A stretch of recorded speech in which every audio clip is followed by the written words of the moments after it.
wabarakatuh. Welcome back to channel DRKC MPD TV.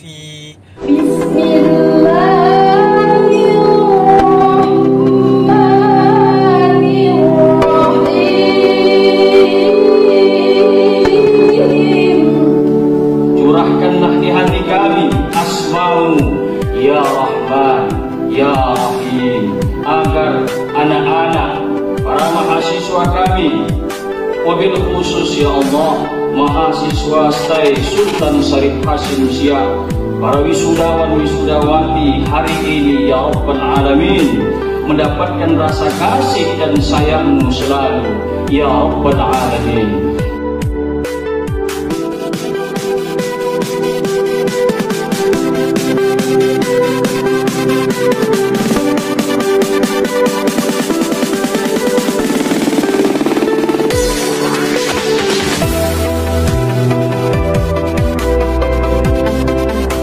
Mahasiswa-mahasiswa yang dirahmati oleh Allah Subhanahu wa Ta'ala, di perkuliahan hari ini saya akan menyampaikan 3 mata kuliah, yakni yang pertama diagnosis kesulitan belajar. Untuk itu kita lihat bagaimana mahasiswa-mahasiswi saya di dalam menyampaikan tugas kuliahnya berikut ini.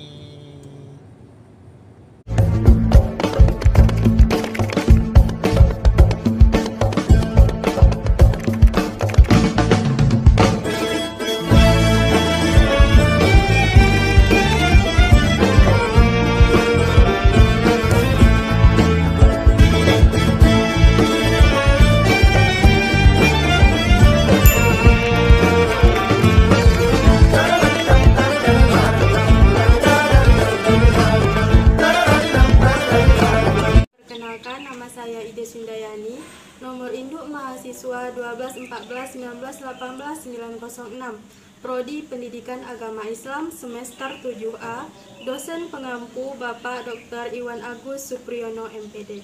Di sini saya akan mempresentasikan video pada mata kuliah diagnosis kesulitan belajar dengan materi gejala kesulitan belajar.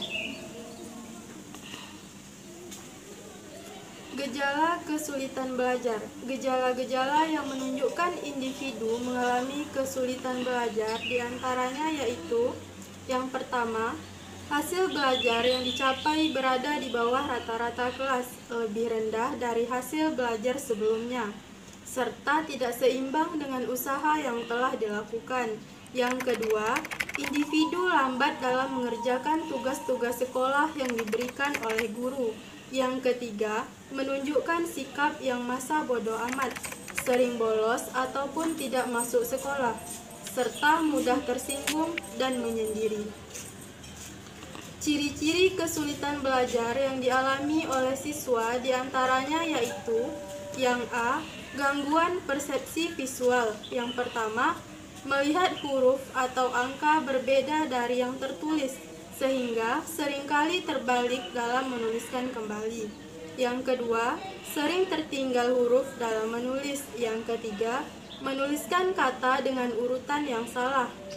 Yang keempat, sulit memahami kanan dan kiri. Selanjutnya, gangguan persepsi auditori. 1. Sulit membedakan bunyi. Yang kedua, sulit memahami perintah. Yang ketiga, bingung dan kacau dengan bunyi yang datang. Yang C, gangguan bahasa. Yang pertama itu ada sulit memahami kalimat. Yang kedua, sulit mengatakan apa yang sedang dipikirkan. Bagian D, gangguan persepsi motorik. Yang pertama itu ada sulit untuk mewarnai, sulit untuk menggunting, melipat, menempel, menulis rapi, dan memotong. Yang kedua, canggung dan kaku dalam gerakan. E, hiperaktivitas. Yang pertama itu tidak bisa diam. Yang kedua, berpindah dari satu tugas ke tugas berikutnya. Yang ketiga, impulsif. F, kacau. Yang pertama, tidak dapat membedakan stimulasi yang penting dengan yang tidak penting. Yang kedua, tidak teratur karena tidak memiliki urutan-urutan dalam proses berpikir. Yang ketiga, melamun.